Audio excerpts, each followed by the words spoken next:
Hello बच्चों, Manoj Gupta academy में आपका स्वागत है। इस चैनल को सब्सक्राइब कीजिए, लाइक कीजिए और अपने फ्रेंड्स के साथ शेयर कीजिए। बच्चों, आज हम इतिहास पाठ 4 आर्थिक विकास यह पाठ पढ़ने वाले हैं।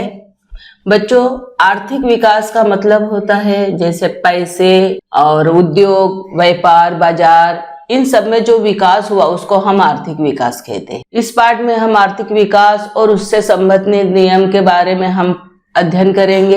इसमें विशेष करके मिश्रित अर्थव्यवस्था को स्वीकार करना, पंचवर्षीय योजनाएं और उनकी सफलता और असफलता, बैंकों का राष्ट्रीयकरण, 20 सूत्री कार्यक्रम, मिल मजदूरों की हड़ताल और वर्ष 1991 में जो नई आर्थिक नीति आई उसके बारे में भी हम जानेंगे। देखो बच्चों, ऊपर चित्र दिया गया है। आर्थिक विकास यानी पैसों में हमारे देश में जैसे संपत्ति कैसे कैसे बढ़ती गई यहाँ पे दिखाया गया है। यहाँ पे उद्योग दिखाया गया है।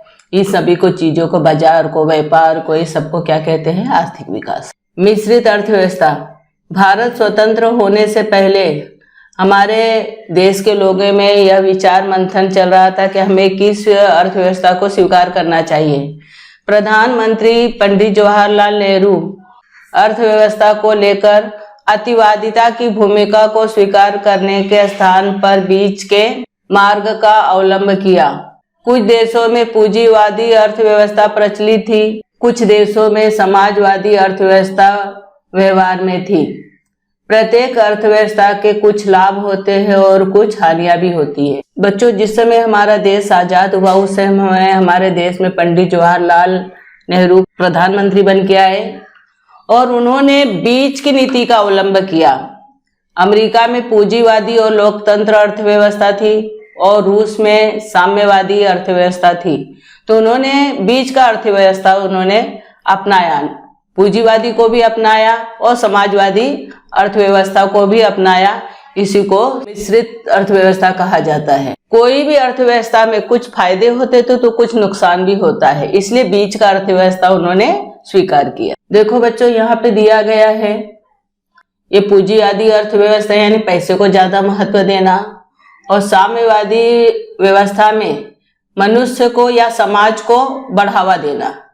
तो जो यहाँ पर नीचे दिया गया है, हमारा जो देश का मिश्रित अर्थव्यवस्था उसको दर्शाया गया है कि मनुष्य को भी महत्व देना, समाज को भी महत्व देना और पूंजी को भी महत्व देना। हमारे लिए पूंजी भी जरूरी है और समाज भी जरूरी है। पूंजीवादी अर्थव्यवस्था में उत्पादन के साधन में निजी स्वामित्व के नियंत्रण में होता है। समाजवादी अर्थव्यवस्था में उत्पादन में साधन समाज अर्थात सरकार के स्वामित्व के अधीन होते हैं। पूंजीवादी अर्थव्यवस्था में क्या होता है, मैं एक उदाहरण बता रही हूँ। जैसे हमको कोई बड़ा उद्योग खोलना है तो उसका उद्योग में जो हम पूंजी लगाते हैं उसके बाद जो भी फायदा होता है वो हमारा होता है। और समाजवादी अर्थव्यवस्था का मतलब होता है कि समाज में जितने भी साधन हैं उस पे ज्यादा करके समाज का अधिकार रहता है, सरकार का अधिकार रहता है। उदाहरण स्वरूप जैसे स्कूल हो गया, बैंक हो गया, तो ये क्या हो गया? समाजवादी अर्थव्यवस्था के अंतर्गत आ सकते हैं। मिश्रित अर्थव्यवस्था निजी और सार्वजनिक ऐसे दोनों क्षेत्रों में कार्यरत रहती है। दोनों अर्थव्यवस्था की अपेक्षा भारत ने मिश्रित अर्थव्यवस्था को प्राथमिकता दी।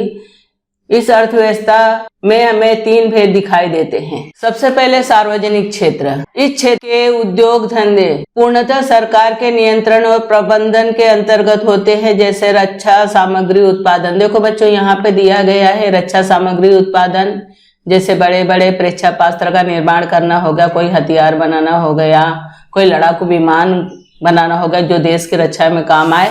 उसके बाद दूसरा है निजी क्षेत्र।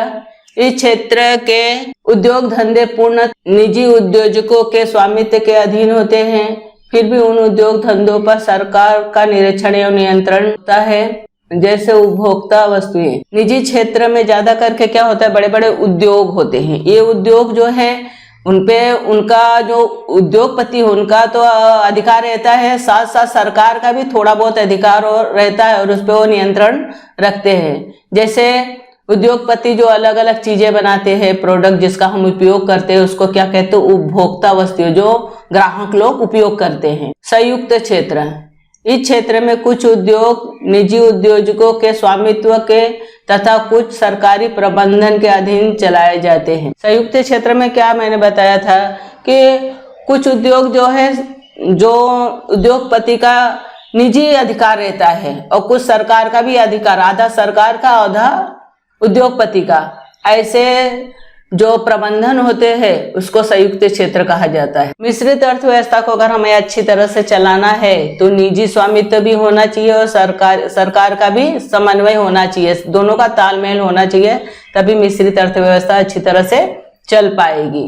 इसका एक उद्देश्य है कि अधिकाधिक ज्यादा से ज्यादा उत्पादन हो और अधिक मात्रा में लोगों का सहभाग हो, ज्यादा से ज्यादा लोग सहभागी हो इसमें। इस अर्थव्यवस्था में पूंजीवादी और समाजवादी अर्थव्यवस्था के उत्तम तत्वों का समन्वय साधने का प्रयास किया जाता है। इसमें मुख्यतः लाभ प्राप्ति की प्रेरणा, यानी सभी को लाभ हो, उपक्रमशीलता यानी उपक्रम चलाया जाए, अनुशासन हो, कालबद्ध नियोजन हो, यानी समय के अनुरूप उसका नियोजन किया जाए। इन सभी बातों को मिश्रित अर्थव्यवस्था में उपेक्षित नहीं किया जाता, यानी इसका ध्यान हमको रखना चाहिए, इसके तरफ हम अनदेखा नहीं कर सकते, ये सारी चीजें उसमें होनी चाहिए। इस अर्थव्यवस्था में देश हित को प्रधानता देने की प्रवृत्ति होती है। इसमें सबसे पहले चीज होता है कि देश की भलाई हो। कोई भी व्यवस्था लागू किया जाता है तो सबसे पहले ये बात में ध्यान रखना चाहिए कि देश की इसमें भलाई होनी चाहिए। दीर्घकालीन विकास पर अधिक बल दिया जाता है, यानी जो विकास ज्यादा दिन के लिए, इस बात पे ज्यादा ध्यान रखा जाता है। जैसे यहाँ दिया गया रक्षा, वैज्ञानिक अनुसंधान, शिक्षा, सड़कें, रेल, नहरें, बंदरगाह और विमान पत्तन निर्माण जैसी क्षेत्रों में विपुल पूंजी निवेश की आवश्यकता, यानी ज्यादा से ज्यादा पैसे उसमें लगाने की जरूरत होती है। देखो बच्चे, ऊपर चित्र दिया गया है, ये वैज्ञानिक अनुसंधान कर रहे हैं, खोज कर रहे हैं, और यहाँ पर विमान पत्तन निर्माण का बताया जा रहा है। बंदरगाह दिया गया है जहाँ पर जो बड़े बड़े जहाज आके रुकते हैं, यहाँ से भी जल मार्ग द्वारा व्यापार किया जाता है। ये सभी चीज के चित्र दिखाए गए हैं। तो इन चीजों में ज्यादा पैसों की जरूरत होती है, परंतु ये क्षेत्र बहुत देरी से लाभ देते हैं। पैसा तो हमें लगाना पड़ता है, लेकिन इसका फायदा हमको बाद में मिलता है। परिणामतः इस क्षेत्र में निजी उद्योजक बड़े मात्रा में आगे नहीं आते। इसका परिणाम ये होता है जो बड़े बड़े उद्योगपति है इसमें अपना निवेश नहीं करना चाहता। तो ऐसे समय में क्या होता है कि सरकार को ही उसकी पहल करनी होती है, सरकार को ही पैसा लगाना होता है। ऊपर बताई गई पद्धति के आधार पर भारत ने मिश्रित अर्थव्यवस्था के ढांचे का उपयोग कर तथा पंचवर्षीय योजनाओं को अंगीकार करना, मतलब स्वीकार कर अपनी विकास यात्रा प्रारंभ की। तो सरकार ने क्या किया, मिश्रित अर्थव्यवस्था हमको लागू करना था, इसके लिए उन्होंने पंचवर्षीय योजना बनाना शुरू किया। वर्ष 1973 में बनी आर्थिक नीति के कारण विकास की गति में तेजी आई। इस नीति के अनुसार भारी उद्योग, देखो ऊपर चित्र दिया गया, भारी उद्योग जो बड़ी बड़ी मिल या कंपनियां होती है, भारी उद्योग, उद्योजकों के घराने और विदेशी उद्योगों के प्रभाव को नियंत्रण में लाना, प्रादेशिक विकास का संतुलन साधना जैसे मुद्दों को प्राथमिकता दी गई, यानी इन सभी बातों को बढ़ावा दिया गया। लघु उद्योग, देखो यहाँ चित्र दिया गया है, छोटे छोटे उद्योग जो हम घर में या छोटे से स्थान में हम कर सकते हैं। उसके अलावा ग्राम उद्योग में भी यही चीजें आएंगी, जो ग्रामीण क्षेत्र में छोटे छोटे उद्योग किया जाता है। ग्राम उद्योग, घरेलू उद्योग के विकास पर ध्यान केंद्रित किया गया, नहीं उस पर ध्यान दिया गया। सहकारिता क्षेत्र पर भी विशेष ध्यान देना शुरू किया गया। पंचवर्षीय योजना उसे कहते हैं जो 5 साल के लिए जो योजना बनाई जाती है सरकार द्वारा। भारत के स्वतंत्र होने तक विदेशी सत्ता ने भारत का पूरा आर्थिक शोषण किया था। जब हमारा देश आजाद हुआ उसके पहले हमारे देश में अंग्रेजों का शासन था और अंग्रेज ने हमारे देश का पूरा जितना हो सके ज्यादा आर्थिक शोषण किया, यानी हमारे देश का पैसा अपने देश में ले गए, हमारे देश को एकदम गरीब बना दिए। देश के सामने दरिद्रता का मतलब होता है गरीबी, बेरोजगारी यानी काम धंधा न होना, जनसंख्या में होती वृद्धि, निम्न स्तर का जीवन स्तर, यानी निम्न स्तर यानी गरीबी, मतलब एकदम छोटा जीवन स्तर, कृषि और उद्योग धंधे, अल्प उत्पादन क्षमता, यानी जो उत्पादन क्षमता होता था उद्योग धंधे में, यानी जो भी सामान बनता था बहुत थोड़ी मात्रा में बनता था, तथा ज्ञान विज्ञान और तकनीकी ज्ञान से संबंधित पिछड़ापन। तकनीकी ज्ञान नहीं था हमारे देश के लोगों, सामाजिक पिछड़ापन भी था, जाति पाति का भेदभाव था, ये बहुत सारी समस्याएं हमारे देश में थी। उनको हल करने के लिए योजनाओं की जरूरत थी। देखो बच्चों, ऊपर चित्र दिया गया है, निम्न जीवन स्तर भी कह सकते हैं या गरीबी भी कह सकते हैं। और ये देखो यहाँ पे जनसंख्या वृद्धि दिया गया है, हमारे देश की संख्या लगातार उस समय बढ़ रही थी। वर्ष 1950 में भारत सरकार ने योजना आयोग का गठन किया। प्रधानमंत्री पंडित जवाहरलाल नेहरू इस योजना आयोग के अध्यक्ष थे।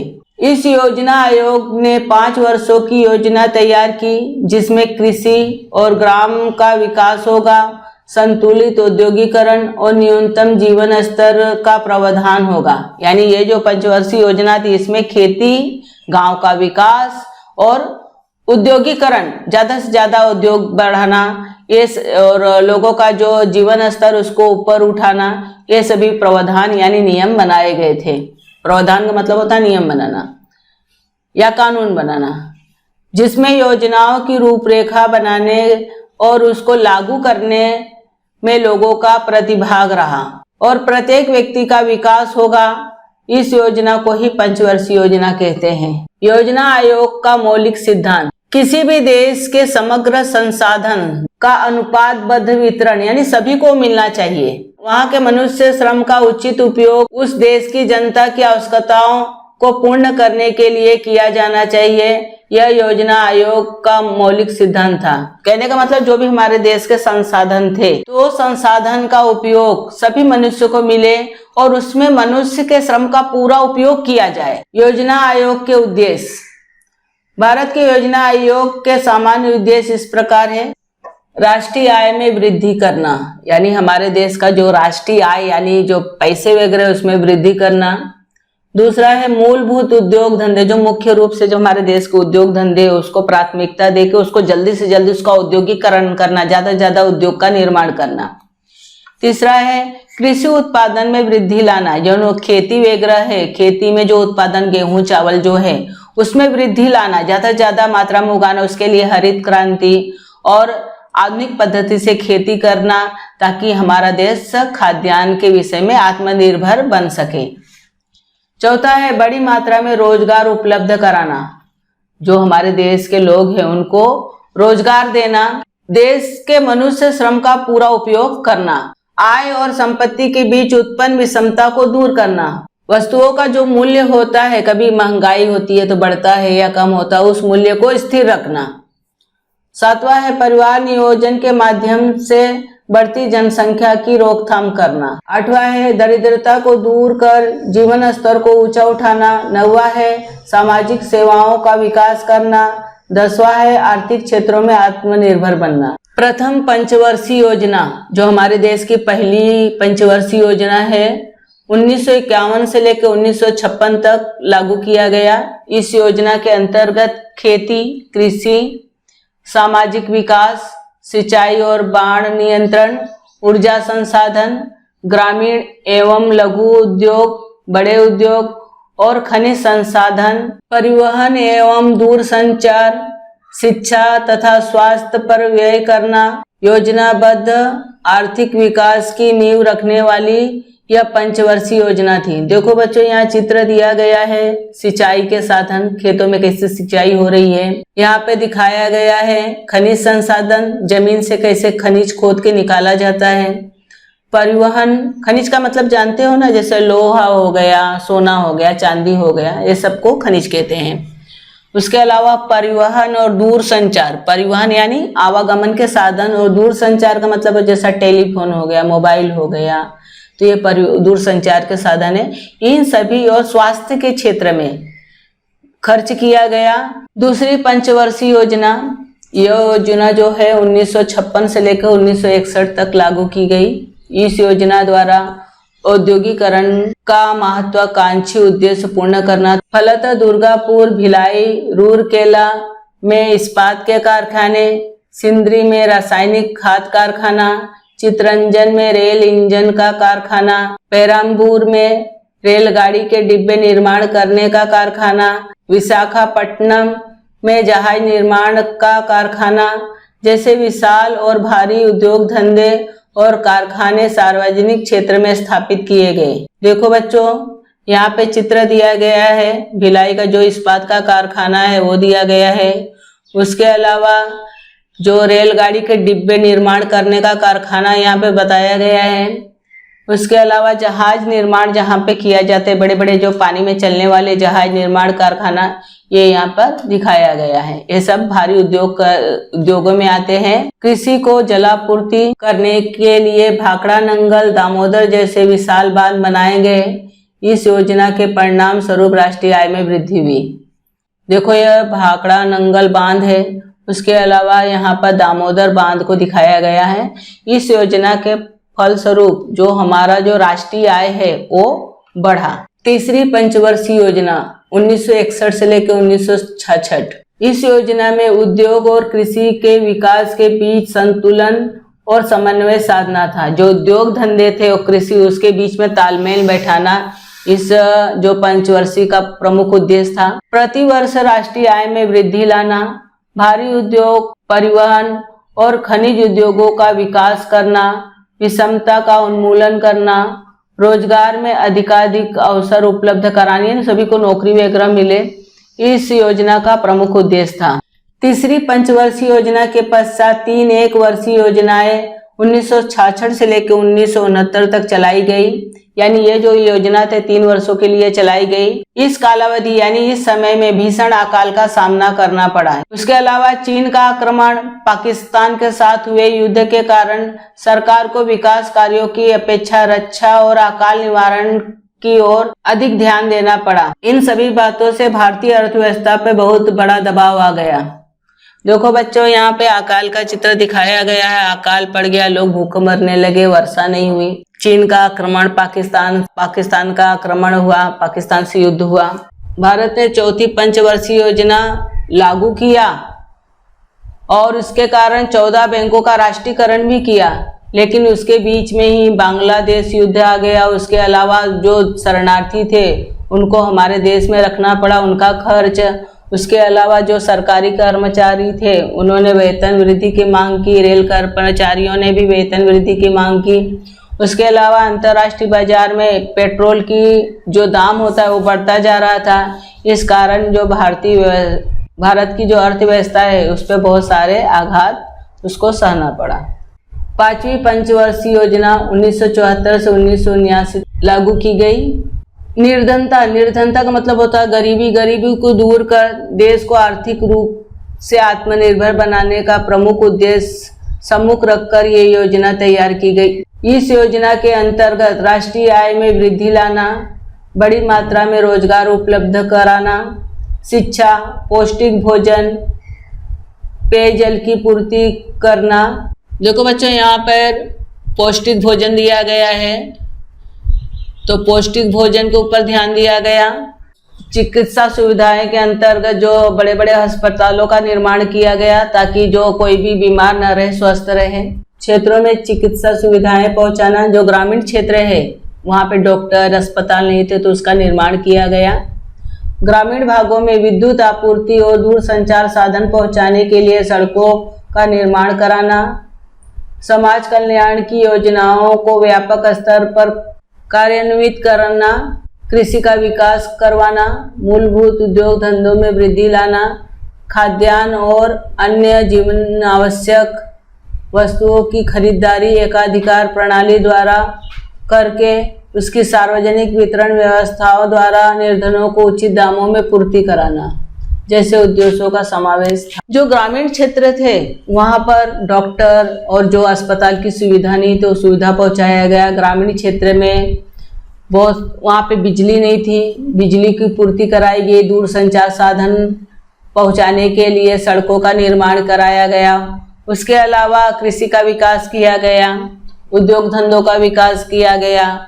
उसके अलावा खाद्यान्न के साथ साथ और अन्य जो जीवन के लिए जरूरी चीजें हैं उसको सभी वर्गों तक पहुंचे, गरीबों लोगों को मिले, इसलिए गरीबों के लिए उचित दामों में उसको पूर्ति कराना। जैसे अभी राशन कार्ड पे जाओगे तो तुमको सस्ते दाम में मिल जाता है ना कोई भी अनाज वगैरह।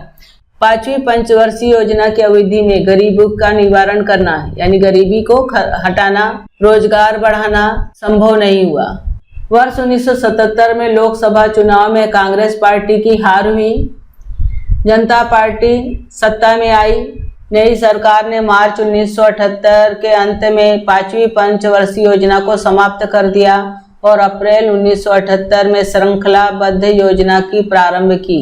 जो पहले का जो पंचवर्षीय योजना हटा के उन्होंने अपना नया योजना शुरू किया, परंतु यह जो योजना थी वो पूरी तरह से विफल रही। वर्ष 1980 में लोकसभा के मध्यावधि चुनाव संपन्न कराए गए और इसमें कांग्रेस पार्टी फिर से सत्ता में आ गई। कांग्रेस पार्टी फिर से जीत गई। इस सरकार ने श्रृंखलाबद्ध योजना को बंद करके फिर से जो पंचवर्षीय योजना जो पहले से चली आ रही थी योजना को फिर से लागू किया। 6ठी पंचवर्षीय योजना वर्ष 1980 से लेकर 1985 तक लागू की गई। इस योजना में दरिद्रता उन्मूलन, जो गरीबी है उसको खत्म करना। देखो बच्चों यहाँ चित्र दिया गया गरीबी उन्मूलन का, गरीब लोग यहाँ बैठे हैं। और रोजगार निर्माण करना, इस बातों को वरीयता दी गई। वरीयता यानी प्राथमिकता दी गई, पहल ज्यादा से ज्यादा उसको महत्व दिया गया। यह इस योजना का उद्देश्य था। अर्थव्यवस्था की विकास दर में उल्लेखनीय वृद्धि करना, दरिद्रता और बेरोजगारी को कम करना, ऐसी नीति को स्वीकारना कि लोग छोटा परिवार पद्धति को स्वेच्छा से स्वीकारेंगे, जिससे जनसंख्या वृद्धि पर नियंत्रण रखा जा सकेगा। ये जो 6ठी पंचवर्षीय योजना थी इसमें कुछ ऐसे नियम लागू किए गए। पहला था विकास दर में वृद्धि करना और जो गरीबी और बेरोजगारी को कम करना। उसके अलावा लोग छोटे परिवार पद्धति को स्वीकारे, उसके लिए तरह तरह की उपाय योजना करना, जिससे जो जनसंख्या है उसको ऊपर नियंत्रण रखा जा सके। 6ठी पंचवर्षीय योजना के अंतर्गत निम्न कार्यक्रमों को कार्यान्वित किया गया। पहला है एकात्मिक ग्रामीण विकास कार्यक्रम, दूसरा है ग्रामीण भूमिहीन रोजगार गारंटी कार्यक्रम, तीसरा है राष्ट्रीय ग्रामीण रोजगार कार्यक्रम, चौथा है स्लेम इस्पात परियोजना। 7वीं पंचवर्षीय योजना, यह जो योजना है 1985 से लेकर 1990 तक लागू की गई। इस योजना में खाद्यान्न का मतलब होता है तरह तरह के अनाज, जैसे गेहूं है, चावल है, जौ है, बाजरा है। तो खाद्यान्न, रोजगार और उत्पादकता पर बल दिया गया, सभी को रोजगार मिले और उत्पादन बढ़े, इस बात पर जोर दिया गया।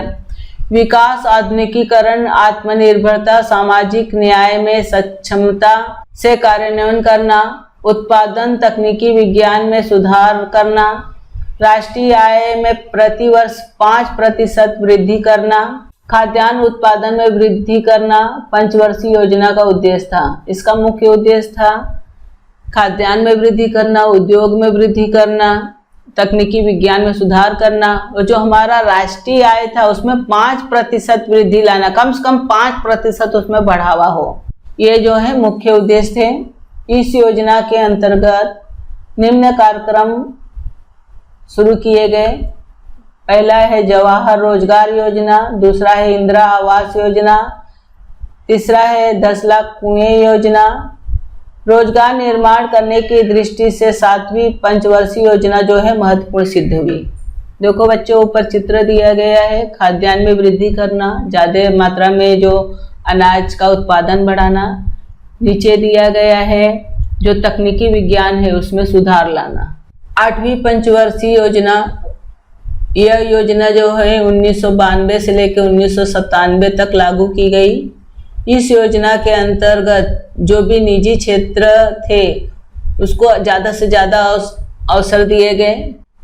इस योजना की विशेषता इस प्रकार थी: रोजगार आय की वृद्धि दर 6.5 तक बनाए रखना, जनसंख्या वृद्धि की रोकथाम करना यानी जनसंख्या को कम करना, परिवार नियोजन कार्यक्रम को बढ़ावा देना, प्राथमिक शिक्षा का सार्वजनिक विस्तार कर निरक्षरता का उन्मूलन करना यानी निरक्षरता को कम करना, देखो यहाँ पे दिया गया है, प्राथमिक शिक्षा के बारे में दिया है कि प्राथमिक शिक्षा को बढ़ावा दिया जाए। इसके लिए सर्व शिक्षा अभियान चलाया गया। इसके कारण पहली से लेकर 8वीं तक के जितने भी विद्यार्थी थे उनको निःशुल्क पढ़ाया जाता था, उनसे फीस नहीं ली जाती थी। इसका मुख्य कारण यही था कि सभी लोग पढ़े, सभी लोग शिक्षित हो और निरक्षरता जो है पूरी तरह से खत्म हो, निर्मूलन यानी जड़ से खत्म हो जाए। इस योजना के अंतर्गत निम्न कार्यक्रम प्रारंभ किए गए।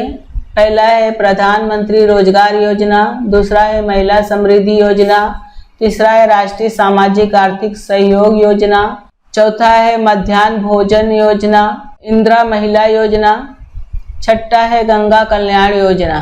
8वीं पंचवर्षीय योजना में निजी क्षेत्र का महत्व बढ़ गया। इस योजना में वर्ष 1991 में सरकार द्वारा स्वीकार की गई उदार और मुक्त आर्थिक नीति का प्रतिबिंब दिखाई देता है। ये जो योजना है, इस योजना में जो वैश्वीकरण को अपनाया गया, यानी एक देश से दूसरे देश में व्यापार किया जाने लगा और इसके कारण निजी क्षेत्र का महत्व बढ़ गया। 9वीं पंचवर्षीय योजना, यह योजना 1997 से लेकर 2002 तक लागू की गई। इस योजना में कृषि और ग्रामीण विकास को प्राथमिकता दी गई, इसमें इनको ज़्यादा महत्व दिया गया। आर्थिक विकास की दर में वृद्धि लाना इसका मुख्य उद्देश्य था। जो आर्थिक विकास होता है उसमें वृद्धि लाना यानी बढ़ावा करना, मूलभूत क्षेत्र में स्वस्थ प्रतियोगिता निर्माण करना, विदेशी निवेश के लिए औद्योगिक नीति को नई दिशा प्रदान करना इस योजना के प्रमुख उद्देश्य थे। यानी वैश्वीकरण को बढ़ावा देना, दूसरे देश में अपना पैसा लगाना, औद्योगिकरण को बढ़ावा देना, ये सभी इसके प्रमुख उद्देश्य थे। इस योजना के अंतर्गत स्वर्ण जयंती शहरी रोजगार योजना, भाग्यश्री बाल कल्याण योजना, राजराजेश्वरी महिला कल्याण योजना, स्वर्ण जयंती ग्राम स्वरोजगार योजना, जवाहर ग्राम समृद्धि योजना, अंत्योदय अनाज योजना, प्रधानमंत्री ग्राम सड़क योजना आदि कार्यक्रम चलाए गए। इस योजना में संचार व्यवस्था और सेवा क्षेत्र की अपेक्षित मात्रा में उन्नति हुई, निर्माण कार्य और दूर संचार क्षेत्रों में वृद्धि हुई। देखो बच्चों, यहाँ चित्र दिया गया है, कृषि और ग्रामीण क्षेत्र को प्राथमिकता दिया गया है 9वीं पंचवर्षीय योजना में। उसके अलावा आर्थिक विकास के लिए तरह तरह के उद्योग बढ़ाए गए, औद्योगिकरण किया गया। उसके अलावा संचार व्यवस्था को भी बढ़ाया गया, जैसे टेलीविज़न हो गया, मोबाइल हो गया, यूट्यूब हो गया, ये सभी चीज़ को बढ़ावा दिया गया। इसके बाद का जो भाग है वो हम इसके नेक्स्ट पार्ट में देखेंगे।